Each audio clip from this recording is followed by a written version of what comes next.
مریم نواز کی ابھی نا ایک تقریر سن رہا تھا میں کہ ایک دفعہ یاد ہے انہوں نے دسمبر یا نومبر کے مہینے میں 100 یونٹ تک معاف کر دیا تھا.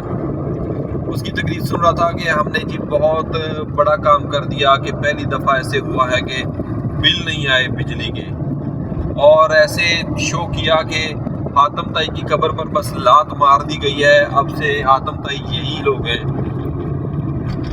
اور اس کے بعد کیا کھیل کھیلا گیا جناب کہ ہر بار نئے ریٹوں سے بجلی جو ہے وہ آئی ہے, اور ہر دفعہ جو ہے بجلی انہوں نے بڑھائی ہے اور دوبارہ اس پر بات کبھی نہیں کی. اور اب جب کہ ساری دنیا میں تیل سستا ہے, $64 فی بیرل پر ایک تیل چل رہا ہے, تیل کی قیمت چل رہی ہے, تو کیا کیا جی ہمارے حکومت نے, پاکستان کی حکومت نے تیل بڑھا دیا جبکہ ساری دنیا میں تیل سستا ہو رہا ہے.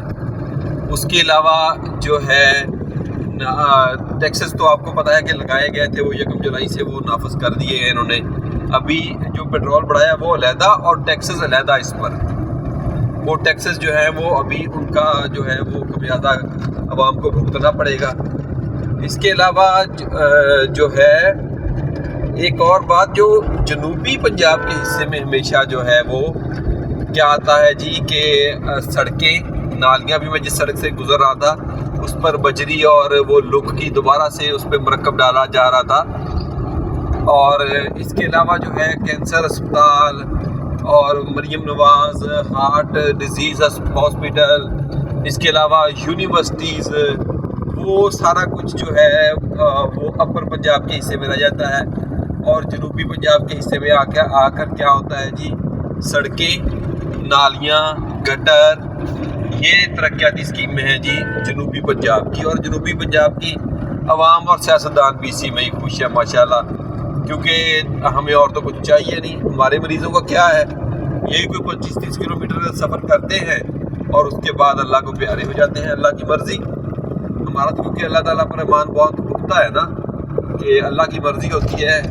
کسی کو ہارٹ اٹیک آیا, کسی کا ایکسیڈنٹ ہوا, اس کو فوراً یہاں سے کہہ دیا کہ جی بہاولپور لے جاؤ, بہاولپور نے کہہ دیا کہ جی ملتان لے جاؤ, اور ملتان نے کہہ دیا آگے سے لاہور لے جاؤ. اگر وہاں تک پہنچنے کی کوئی ہمت ہوئی ہمارے مریضوں میں, لیکن موسٹلی تو یہی ہوتا ہے کہ بس 20-25 کلومیٹر تک ہی سفر ہوتا ہے, اس کے بعد جو ہے وہ بس اللہ کا نام رہ جاتا ہے.